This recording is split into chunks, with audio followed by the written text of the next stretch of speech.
Okay, real talk. Did you ever think we'd live to see the green girl from Oz return to rewrite her legend again? Wicked wasn't just a Broadway show or a movie. It was an era.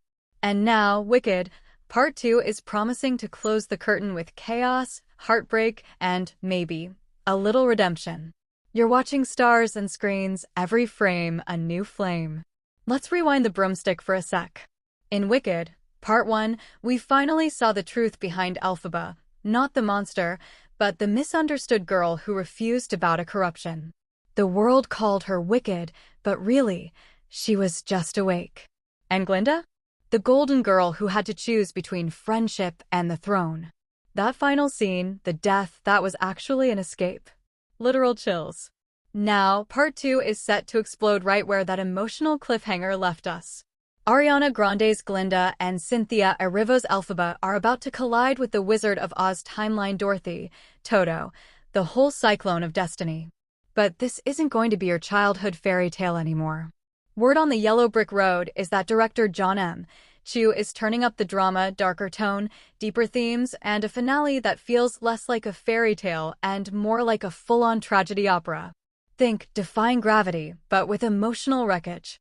And speaking of music, TikTok is losing its mind over a rumor that Glinda might get her own Defying Gravity style solo. A song that mirrors Elphaba's rebellion, but from Glinda's guilt. A lyrical confession that could shatter audiences. If that happens, theaters better have tissues and waterproof mascara ready. But here's the plot twist fans can't stop debating. What if Dorothy isn't just a visitor in Elphaba's story? What if she becomes the one to redeem her?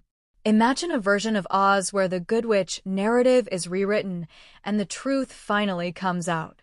It would turn an 85-year-old legend completely upside down. Visually, this is going to be next level. Chu already proved with Part 1 that he can blend Broadway heart with cinematic spectacle, floating castles, skyborne duets, that dreamlike Emerald City glow. Part 2? It's rumored to be massive. Fans are calling it Lord of the Rings, but make it sparkly. And yes, the Elphaba Fiyero love story? Far from over. Will they get their bittersweet ending? Or will tragedy strike before the curtain falls? No matter what, one thing's clear, this sequel isn't just about finishing a story. It's about rewriting legacy. Because as the line goes, because I knew you, I have been changed for good. And knowing what's coming, that line might just hit harder than ever before. Alright, my wicked ones, drop your craziest Part 2 theories in the comments. Does Glinda finally tell the truth? Does Dorothy uncover the lie? Or are we heading for Oz's most heartbreaking goodbye?